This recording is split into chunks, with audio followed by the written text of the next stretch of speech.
नमस्कार मैत्रिणींनो, सर्व माझ्या मैत्रिणींना श्री स्वामी समर्थ. तर बघा आम्ही कसे उद्योग करून ठेवलेले आहे बघा घरामध्ये, आणि खूप याच्यामध्ये खूप आम्ही परेशान होऊ लागलेलो आहे बघा. हे लोक कामाला एक दिवस येतात, एक दिवस येत नाही, आणि आम्ही त्याच्यामध्ये अशी कामं एक्स्ट्राची कामं वाढवून ठेवली. हे बघा वायफाय तर बघा मी कुठं लावलेलं आणि कसं लावलेलं आहे. तर हे जे आहे बघा, तर हे बाथरूम होतं, टॉयलेट बाथरूम. तर हे पण तोडलं आहे आम्ही. त्याच्यासमोर गॅलरी होती ती पण काढली, समोरून इकडून गॅलरी बनवली. तर त्या गॅलरीमध्ये इकडं बाथरूम बनवलेलं आहे. हे बघा त्याचं पण काम चालू आहे. आणि हे जे आहे तर इथालची जी विंडो आहे ही काढून समोर लावलेली आहे. आणि घरामध्ये बघा हे असा पसारा जो आहे, तर हे असं सामान पूर्ण पडलेलं आहे. साफ करणार तरी किती साफ करून ठेवणार, कारण सगळी माती आणि धूळच आहे जिकडं तिकडं. आता हा जो आवाज जो येतो आहे, तर हा आवाज येणारच आहे, कारण काम चालू असल्यामुळं हे आवाज काही बंद होणार नाही. हे आवाज चालूच आहे घरामध्ये. हे बघा ही बेडरूम जी आहे, तर मग ही अशी वाढवली आहे आम्ही. पहिल्याने जी आहे तर इथं विंडो होती ती काढून अशी मागं लावली, तिकडून नवीन भिंत बांधली. आणि इकडचं जे आहे टॉयलेट बाथरूम आणि ते पाडून घेतलं आहे, मधलं पाडून घ्यायचं आहे. आता हे पूर्ण वरती बघा, आता POPला पण धक्का लागला गेला नाही पाहिजे, नाहीतर मग पूर्णच POP खाली येईल. आणि घरामध्ये बघा किचनमध्ये इकडं सगळे दरवाजे लावलेले होते, तरी पण बघा किती धूळ आलेली आहे पूर्ण टेबलवरती. याच्यावरती पूर्ण अशी बारीक रेती आणि ही माती. आता हे साफ केल्याशिवाय काही जमणार नाही. अगोदर झाडून पुसून घेतलं आहे मी. आता पूर्ण ते लोक जेव्हा कामावून जातात त्यावेळेला मग आता हे काम करायचं आपल्याला.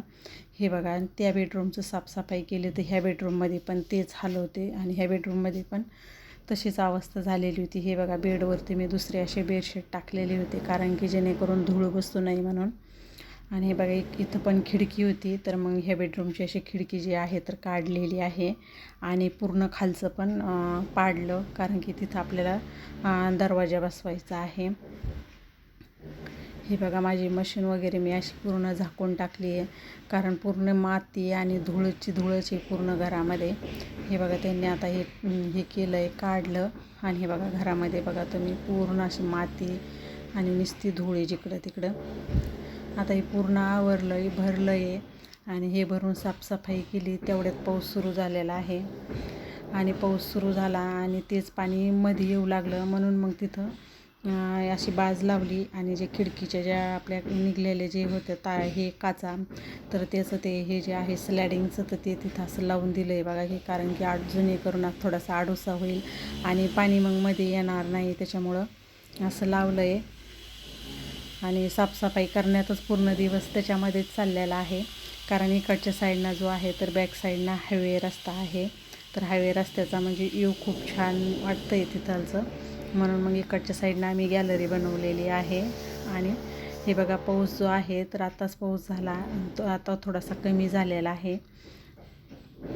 हे बघा पावसाचं जे पाणी आहे तर मग थोडंसं असं मध्ये आलं होतं. म्हणलं मध्ये जर आलं तर म्हणजे खूपच सगळ्या घरामध्ये हे होऊन जाईल, म्हणून मग आम्ही तशी तिथं बाज लावली. थोडं काहीतरी जुगाड बनवला त्याच्यासाठी, की जेणेकरून की पाणीमध्ये नाही आलं पाहिजे म्हणून. इकडचं व्ह्यू असं एकदम छान वाटतं आहे, म्हणजे असं गॅलरीत वगैरे बसायला. म्हणून मग पलीकडच्या साईडला अशी गॅलरी नवीन बनवली, पहिली काही बनवलेली नव्हती. आणि घर पण नवीनच आहे, काही लय दिवस झालेले नाही, 3 वर्ष झालेले आहे घराचं काम होऊन. आणि त्याच्यातच आम्ही अशी तोडफोड लावली आहे मध्येच, म्हणजे नुकसान पण होतं आहे आणि परेशानी पण होती आहे, कारण का आता हे पाडून ठेवलं, लगेच काही ते लोक येत नाही काम करायला. आणि त्याच्यातच बघा आंबे पण आणून ठेवलेले होते. ह्या केशरच्या कैरी आहे बघा ही, तर मग केशरच्या अशा कैऱ्या आणलेल्या होत्या, कारण की मुलगा बाहेर असतो तो येणार आहे आणि त्याला खूप आंबे आवडतात. पण आम्ही दरवर्षी असेच आंबे आणतो, केशर आंब्याची कैरी आणायची, मग नंतर ते असे पिकू घालायचे. खूप छान पिकले जातात, म्हणजे केमिकल वगैरे पण नाही राहते, आणि घरी आपण नॅचरल पिकवलेले असते.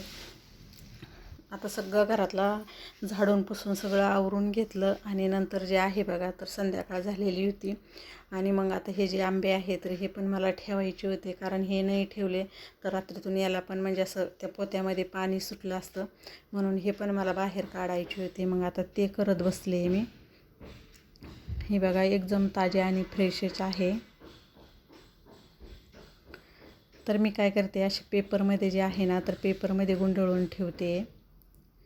हे बघा असं पेपरमध्ये असे हे करून ठेवायचं आणि एखाद्या अशा बॉक्समध्ये ठेवायचे. छान पिकले जातात असे पण, कारण की आता गावाकडं वगैरे भुसामध्ये याच्यामध्ये पिकवतात, पण मग आपल्याकडं भुस पण नाही आहे आणि असे पण छान पिकले जातात. आणि कसं आहे, भुसामध्ये जरी पिकू घातले ना लगेच पिकतात, तर याच्यात कसं आहे लगेच पिकत नाही आहे. दररोजचे आपले 2-4 आंबे असे छान पिकले जातात. म्हणून मग मी दरवर्षीप्रमाणे असेच आंबे जे आहे तर आम्ही असेच आंबे ठेवतो पिकत.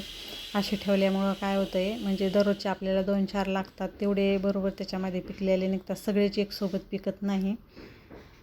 म्हणजे 7-8 दिवस तरी सारखे 1-2 रोजचे असे पिकत राहतात. तर हे आंबे जे आहे तर 20 किलो आणलेले आहे बघा ही कैरी.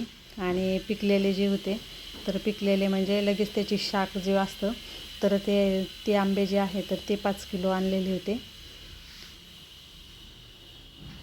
तर मुलगा 2-4 दिवसांनी येणार आहे, पण आमची अगोदरच तयारी चालली की मग ते येईपर्यंत म्हणजे आंबे जे आहे तर मग पिकतील.